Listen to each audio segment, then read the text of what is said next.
Hello guys, so man, what an episode. Finally some big stuff to actually happen. I'm not saying that big stuff haven't actually happened, but like proper consequences and stuff, like something that hasn't really been happening in the show for a long while. Of people escaping death and stuff, but it seems like there's actually the actual permanent death at this point.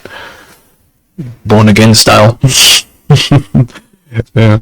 But definitely a big episode with a lot of sadness.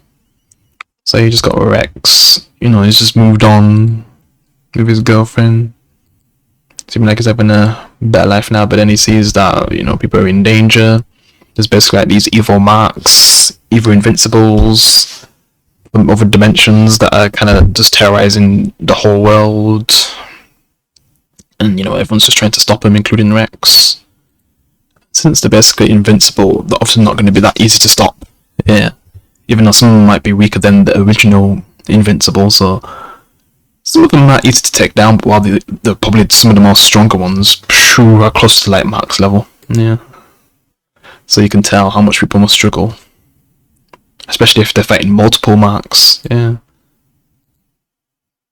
And then, Omniboy wants to help people. Norm's worried, but decides to let him go. Yeah. And I guess Caesar uses some of those machines to kill one of them. Yeah.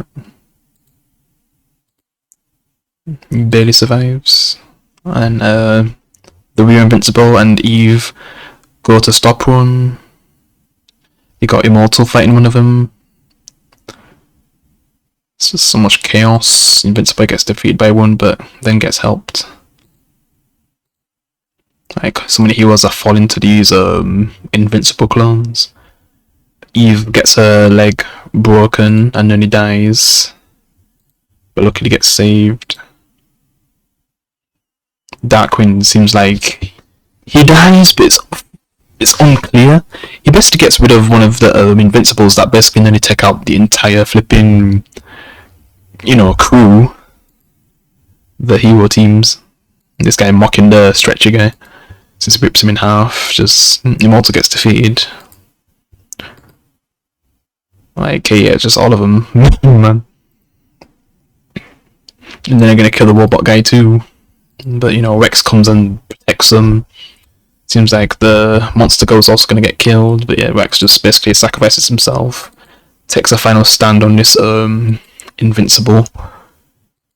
Seems like, he basically loses, but he decides to do one last spin and basically explodes himself to stop him from hurting the others, because probably would have catched up after killing Rex. So yeah, he decided to take himself out.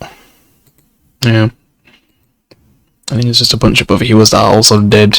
I think you actually see Aaron Paul's character killing one of the Invincibles. You just see him happy. Then you got that guy, he tried to help out Cecil's guy. Yeah. Because he basically can't die anyway. We could just fix him back up. And, Invincible just feels so guilty for what's happened. It just feels like his guilt for killing the guy that basically caused this. It was false guilt and he just wished he killed him instead. Even though he basically thought he did kill him, it's just, yeah, the feelings that was going through his head, seeing versions of himself killing other people. Yeah. That he cares about. And just tarnishing his name, which I guess that's what his goal was. And then I guess he just wanted to kill the real Invincible himself.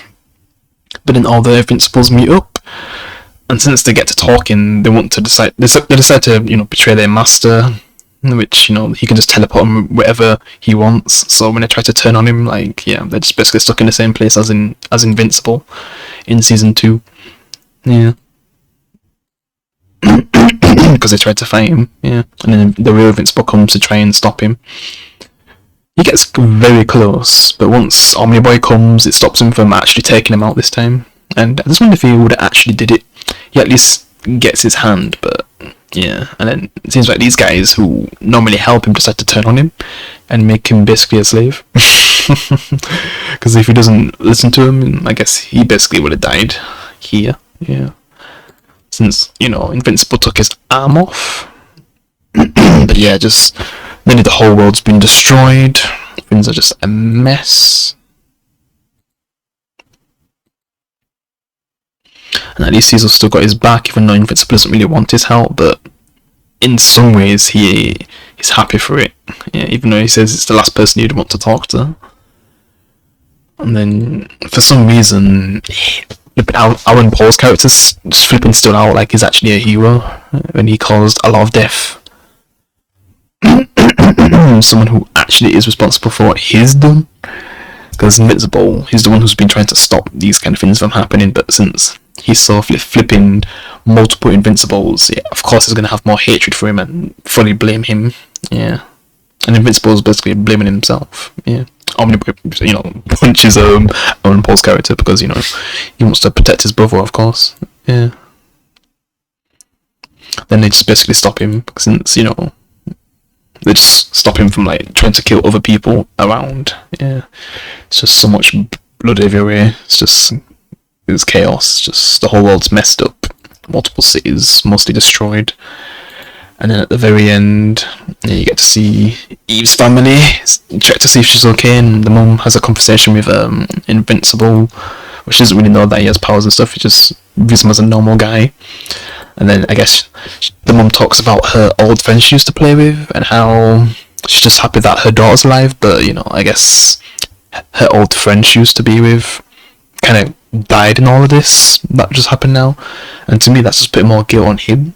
But she doesn't really know that he's basically invincible, so she probably feel even worse. And I don't even know what she'd actually fully think about Mark being invincible when tons of Invincible just killed so many people, her daughter's old friend, and hurting her daughter as well. So yeah, I wonder how she would have took that.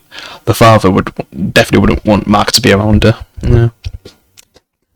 And yeah, I guess Immortal decides to retire with Kate to start a family and stuff, which is nice, I guess. But if the world ends up getting destroyed, it isn't really gonna matter. Yeah. Yeah, he's just trying to deal with what's happened.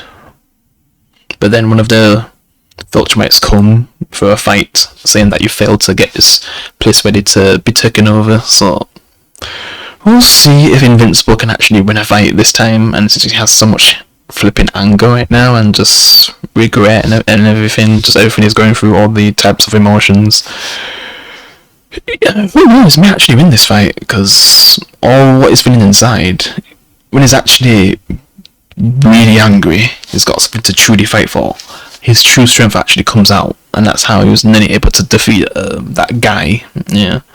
He basically defeated him the first time, and then the second time, man, he could have actually killed him. Make sure he doesn't escape this time. Yeah. I don't know what you'd have to do with the body to make sure he doesn't come back. But yeah, he would have made sure he didn't escape this time.